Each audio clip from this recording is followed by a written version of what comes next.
안녕하세요. 오늘 이 시간에는 인류의 삶을 혁신적으로 변화시킨 놀라운 발명품과 기술들에 대해 이야기해 보려 합니다. 고대부터 현대에 이르기까지 인류는 끊임없이 탐구하고 창조하며 문명의 발전을 이끌어왔습니다. 그 중에서도 특히 우리나라의 찬란한 과학기술, 유산과 현대의 지속 가능한 에너지 기술까지 폭넓고 깊이 있게 탐구해 보겠습니다. 먼저 조선시대의 위대한 과학기술을 대표하는 갑인자, 자경루, 혼천의, 혼상, 그리고 양부일구부터 살펴보겠습니다. 그리고 현대 기술의 정점에 있는 태양광, 풍력, 수소에너지에 대해서도 자세히 알아보는 시간을 갖겠습니다. 이 모든 기술들이 어떻게 우리의 삶을 더 풍요롭고 편리하게 만들었는지 그 기능과 의미를 함께 파헤쳐 봅시다. 자, 그럼 흥미진진한 과학기술의 여정 속으로 함께 떠나볼까요? 가장 먼저 만나볼 것은 조선 세종시대의 자랑스러운 인쇄기술, 바로 갑인자입니다. 갑인자는 1434년 세종 16년에 주조된 금속 활자로 기존의 개미자와 경자자의 단점을 보완하여 혁신적으로 발전시킨 활자입니다. 갑인자라는 이름은 만들어진 해가 갑인년이었기 때문에 붙여졌습니다. 갑인자의 가장 큰 특징은 이전 활자들에 비해 훨씬 정교하고 균일한 형태로 추조되었다는 점입니다. 활자 한자 한자가 매끄럽고 글자 모양이 아름다웠으며 활자의 크기가 표준화되어 인쇄 시 글줄이 흐트러지지 않고 반듯하게 정돈될 수 있었습니다. 이는 인쇄 품질을 비약적으로 향상시키는 중요한 요소였습니다. 또한 갑인자는 활자와 활자 사이의 간격을 조절하는 데 사용되는 나무 조각, 즉 밀랍의 사용을 최소화하고 활자 자체가 가지런하게 배열될 수 있도록 주조 기술을 발전시켰습니다. 이로 인해 인쇄 작업의 효율성이 크게 증가했으며 같은 시간 안에 더 많은 책을 인쇄할 수 있게 되었습니다. 이러한 개선은 방대한 양의 서적을 빠르고 정확하게 인쇄하여 널리 보급하는 데 결정적인 역할을 했습니다. 세종대왕은 갑인자를 통해 유교 경전, 역사서, 의학서 등 다양한 분야의 서적을 편찬하고 보급하여 학문과 문화 발전에 크게 기여했습니다. 특히 용비어 청가와 같은 중요한 문헌들이 갑인자로 인쇄되어 민족 문화의 정수를 후세에 전하는 데 중요한 매개체가 되었습니다. 갑인자의 발명은 단순히 글자를 찍어내는 기술을 넘어 지식의 확산과 민족, 문화의 발전이라는 거대한 흐름을 이끌어낸 조선시대 과학기술의 쾌거라고 할 수 있습니다. 다음으로 살펴볼 것은 조선시대의 자동시계, 자경루입니다. 자경루는 스스로 치는 물시계라는 의미를 가지고 있으며 1434년 세종 16년에 장영실, 김조, 이천 등 당대 최고의 과학기술자들이 합심하여 완성한 걸작입니다. 이 물시계는 기존의 물시계들이 가지고 있던 여러 한계를 극복하고 시간을 자동으로 알려주는 혁신적인 기능을 도입하여 당시 조선 사회에 큰 반향을 일으켰습니다. 자경루의 핵심 기능은 바로 정확한 시간 측정과 자동 시보 장치입니다. 자경루는 크게 세 부분으로 나눌 수 있습니다. 첫째, 물을 저장하고 흐르게 하는 파수호입니다. 여러 개의 파수호에서 일정한 속도로 물이 흘러내리도록 설계되어 있습니다. 둘째, 흘러내려온 물을 받아 수위를 측정하는 수수호입니다. 물이 수수호에 차오르면 그 수위에 따라 물에 뜨는 잣대가 위로 올라가게 됩니다. 그리고 셋째, 이 잣대의 움직임에 따라 작동하는 시보장치입니다. 잣대가 일정 높이에 도달하면 기계장치가 움직여 인형들이 종, 징, 북을 치거나 시패를 들고 나타나 시간을 알려주는 방식입니다. 예를 들어 자시밤 11시부터 새벽 1시가 되면 쥐 모양의 인형이 시패를 들고 나타나 시간을 알리는 식입니다. 이 자동 시보 장치는 당시 일반 백성들도 시간을 쉽게 알 수 있도록 하여 농업활동이나 일상생활에 큰 도움을 주었습니다. 또한 자경루는 단순한 시계를 넘어 당시 조선의 첨단 과학기술력을 상징하는 중요한 유물이었습니다. 현대의 기술과 비교해도 전혀 뒤떨어지지 않는 정교함과 복잡한 메커니즘을 자랑하며 세종시대의 뛰어난 과학적 성취를 여실히 보여주는 증거라고 할 수 있습니다. 현재 덕수궁에 남아있는 자경루는 중종 때 다시 제작된 것이지만 그 원리와 정신은 세종시대의 위대한 발명을 고스란히 담고 있습니다. 이제 조선시대 천문학의 꽃, 혼천이와 혼상에 대해 이야기해 보겠습니다. 혼천이는 천체의 운행과 위치를 측정하는 데 사용된 복합적인 천문 관측 기기입니다. 혼천이는 고대 중국의 혼천설에 기반하여 제작되었는데, 이 혼천설은 우주의 형태를 달걀에 비유하며 하늘을 노른자 주위를 감싸는 껍질로 땅을 노른자로 설명했습니다. 즉, 하늘이 둥글게 지구를 둘러싸고 북극을 중심으로 회전하며 해와 달, 별들이 움직인다는 우주관을 담고 있습니다. 혼천이는 여러 개의 둥근 고리들로 이루어져 있으며 각 고리는 황도, 적도, 백도 등 천체의 중요한 궤도를 나타냅니다. 이 고리들을 통해 특정 시각의 태양, 달 행성들의 위치를 예측하고 별들의 움직임을 관측할 수 있었습니다. 특히 조선시대의 혼천이는 단순한 관측 기기를 넘어 기계적인 동력 장치를 결합하여 천체의 움직임을 시계처럼 재현하는 기능까지 갖추게 됩니다. 장영실이 세종 때 제작한 혼천이는 이러한 동력 장치를 활용하여 천체 운행을 자동으로 보여주는 뛰어난 기능을 가지고 있었습니다. 혼상은 혼천이와 밀접한 관련이 있는 천문기구로 구형의 천구 위에 별자리를 새겨 넣어 실제 하늘의 모습을 축소하여 보여주는 모형입니다. 혼천이가 실제로 천체를 관측하고 그 위치를 측정하는 데 사용되었다면, 혼상은 천체의 움직임을 시각적으로 이해하고 교육하는 데 주로 활용되었습니다. 혼상은 별들의 위치와 움직임을 한눈에 볼 수 있게 하여 천문학 학습에 매우 유용했습니다. 두 기구 모두 당시 조선의 뛰어난 천문학적 지식과 정교한 기계 제작 기술을 보여주는 대표적인 유산입니다. 혼천이와 혼상을 통해 조선의 과학자들은 우주의 신비를 탐구하고 시간을 정확히 측정하며 농업에 필요한 절기를 파악하는 등 국가 운영에 필수적인 정보를 얻을 수 있었습니다. 이들은 단순히 과학기구를 넘어 당시 조선의 학문적 깊이와 기술적 역량을 상징하는 귀중한 보물들이라고 할 수 있습니다. 이어서 양부일구에 대해 알아보겠습니다. 양부일구는 조선 세종 때 장영실이 만든 해시계의 일종입니다. 양부는 솥을 엎어놓은 모양을 의미하며 일구는 해시계를 뜻합니다. 즉, 솥을 엎어놓은 듯한 모양의 해시계라는 뜻입니다. 양부일구는 청동으로 만들어진 오목한 반구형의 그릇에 눈금을 새겨 넣어 태양의 그림자를 통해 시간을 측정하도록 고안되었습니다. 이 해시계의 가장 큰 특징은 시각선과 절기선을 모두 표시하여 시간뿐만 아니라 24절기도 동시에 파악할 수 있었다는 점입니다. 오목한 면에는 세로로 시각선이 그려져 있었고, 가로로는 24절기에 따라 태양의 고도가 달라지는 것을 반영한 절기선이 표시되어 있었습니다. 해가 뜨면 중심에 세워진 영침 그림자를 만드는 바늘의 그림자가 이 눈금 위에 드리워져 정확한 시각과 절기를 알려주었습니다. 양부일구는 당시 백성들이 누구나 쉽게 시간을 알 수 있도록 하기 위해 시장이나 길거리 등 사람들이 많이 모이는 공공장소에 설치되었습니다. 이는 세종대왕의 애민정신이 깃든 과학 발명품이라고 할 수 있습니다. 복잡한 작동 방식이 필요한 작용로와 달리 양부일구는 태양만 있으면 누구나 시간을 확인할 수 있었으므로 백성들의 일상생활에 매우 유용하게 활용되었습니다.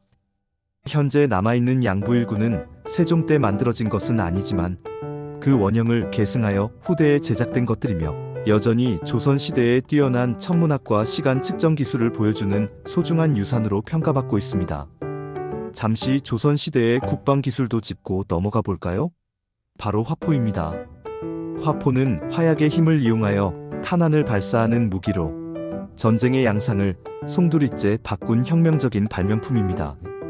조선시대의 화포 기술은 고려 말 최무선이 화약 제조 기술을 개발하고 화통도감을 설치하면서 본격적으로 발전하기 시작했습니다.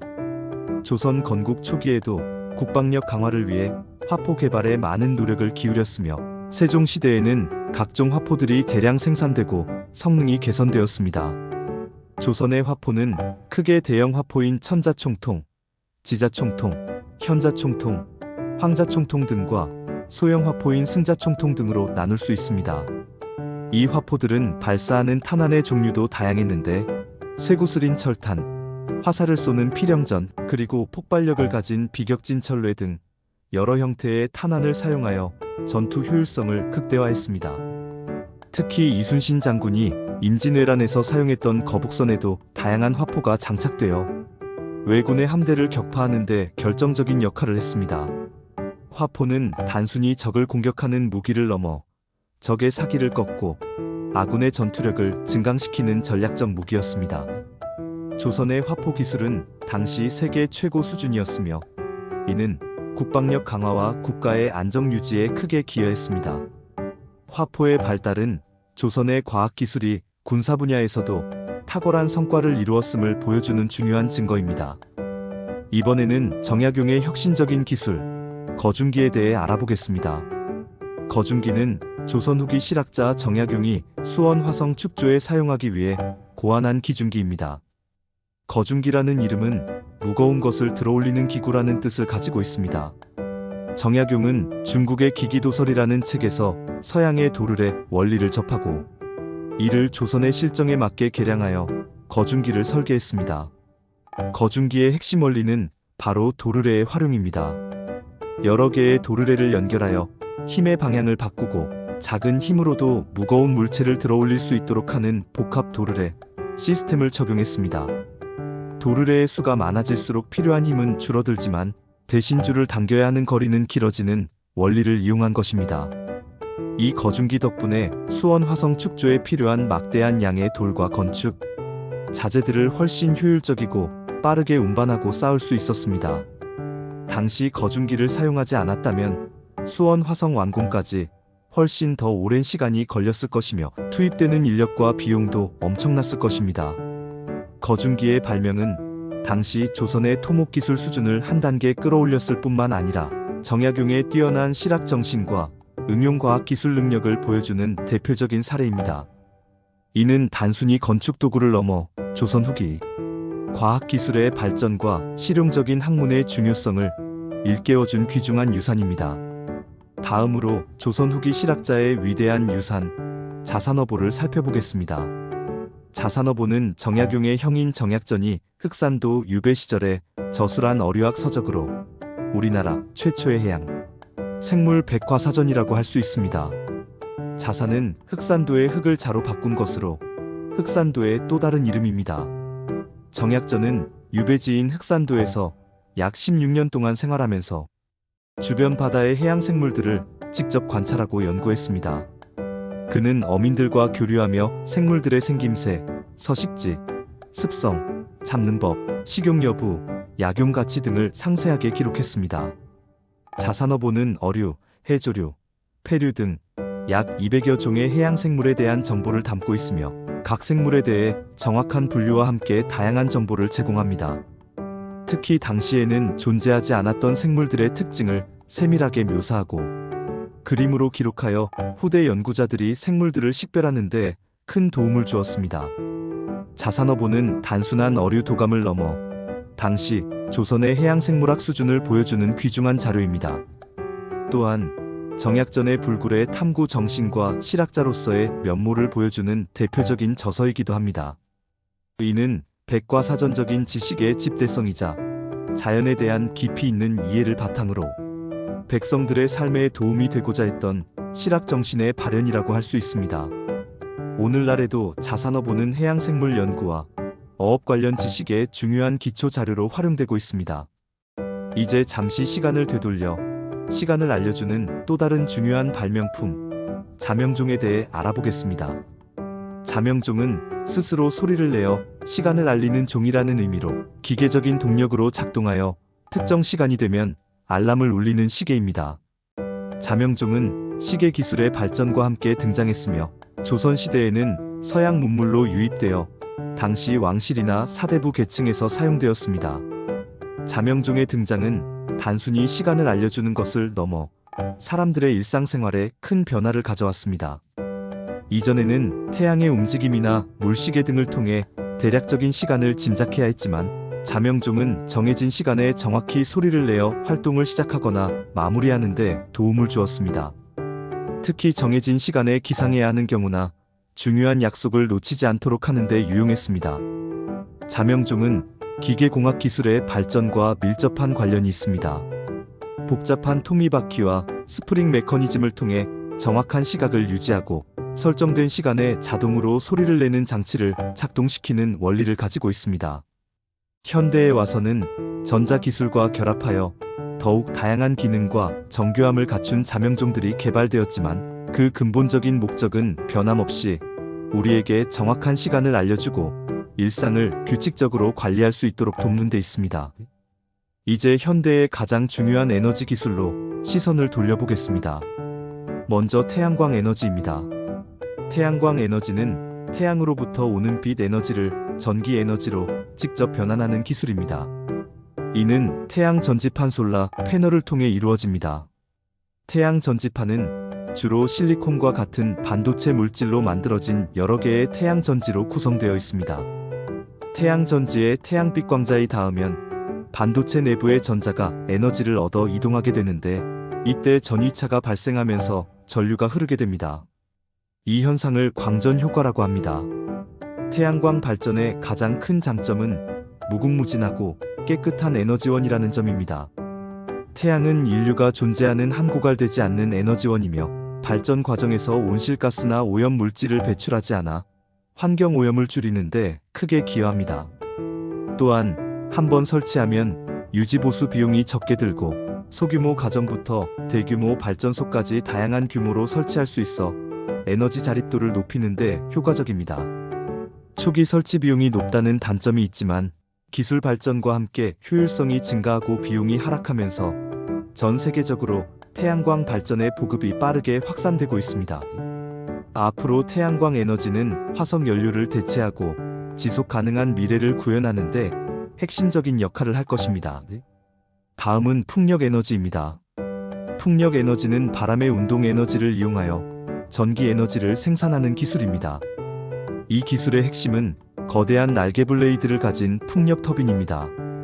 바람이 불면 풍력 터빈의 블레이드가 회전하고 이 회전 에너지가 발전기를 구동하여 전기를 생산합니다. 풍력 발전은 태양광 발전과 마찬가지로 재생 가능한 청정 에너지원입니다. 바람은 고갈되지 않는 자연자원이며 발전 과정에서 온실가스나 유해 물질을 배출하지 않아 환경 친화적입니다. 특히 해상 풍력은 육상 풍력보다 바람이 더 강하고 안정적으로 불어 발전 효율이 높다는 장점이 있습니다. 풍력 발전은 대규모 발전에 유리하며 넓은 지역에 여러 개의 풍력 터빈을 설치하여 상당량의 전력을 생산할 수 있습니다. 초기 설치 비용과 소음 문제, 경관 훼손 등의 단점이 제기되기도 하지만 기술 개발을 통해 이러한 문제점들이 점차 개선되고 있습니다. 효율적인 블레이드 설계와 소음 저감 기술, 그리고 환경 영향을 최소화하는 설치 방식 등이 연구되고 있습니다. 풍력 에너지는 전 세계적으로 에너지 믹스에서 중요한 비중을 차지하고 있으며 기후 변화 대응과 에너지 안보 강화를 위한 핵심 기술로 그 중요성이 더욱 커지고 있습니다. 마지막으로 수소 에너지에 대해 이야기해 보겠습니다. 수소 에너지는 수소를 연료로 사용하여 전기나 열을 생산하는 기술입니다. 수소는 우주에서 가장 풍부한 원소이며 연소 시 물 외에는 어떤 오염 물질도 배출하지 않는 궁극의 청정 에너지원입니다. 수소 에너지는 크게 두 가지 방식으로 활용됩니다. 첫째는 수소 연료전지를 이용하는 방식입니다. 수소 연료전지는 수소와 산소를 반응시켜 직접 전기를 생산하는데 이때 발생하는 부산물은 순수한 물뿐입니다. 이러한 연료전지는 수소 자동차, 드론, 가정용 전력 시스템 등 다양한 분야에서 활용될 수 있습니다. 둘째는 수소를 직접 연소시켜 열에너지로 활용하는 방식입니다. 수소를 천연가스와 혼합하여 기존 발전 설비나 보일러에서 사용할 수 있으며 향후에는 100% 수소를 연료로 사용하는 발전도 가능해질 것으로 기대됩니다. 수소는 생산 방식에 따라 그린 수소, 블루 수소, 그레이 수소 등으로 나뉩니다. 그린 수소는 재생 에너지로 물을 전기 분해하여 생산되는 수소로 탄소 배출이 전혀 없는 가장 이상적인 형태의 수소입니다. 블루 수소는 천연가스에서 수소를 추출하되 탄소 포집 기술을 활용하여 온실가스 배출을 최소화한 수소입니다. 수소는 저장 및 운송이 용이하고 전력 생산 과정에서 오염 물질이 없어 미래 에너지 시스템의 핵심으로 주목받고 있습니다. 수소 경제는 생산, 저장, 운송, 활용 전반에 걸쳐 광범위한 산업 생태계를 구축하며 지속 가능한 사회를 위한 중요한 해법을 제시할 것입니다. 지금까지 갑인자, 자경루, 혼천해, 혼상, 양부일구, 화포, 거중기, 자산어보, 자명종 등 우리 선조들의 지혜와 기술이 담긴 놀라운 발명품들, 그리고 현대 사회의 지속 가능한 미래를 이끌어갈 태양광, 풍력, 수소 에너지에 이르기까지 다양한 과학 기술들에 대해 알아보았습니다. 고대에서 현대에 이르기까지 인류는 끊임없이 자연을 이해하고 문제를 해결하며 더 나은 삶을 위한 기술을 개발해왔습니다. 이러한 과학 기술의 발전은 인류 문명의 진보를 이끌어온 원동력이었으며 앞으로도 우리의 삶을 더욱 풍요롭고 지속 가능하게 만들 것입니다. 오늘 이 시간을 통해 과학 기술의 중요성과 그 안에 담긴 깊은 의미를 다시 한번 되새기는 계기가 되었기를 바랍니다. 감사합니다.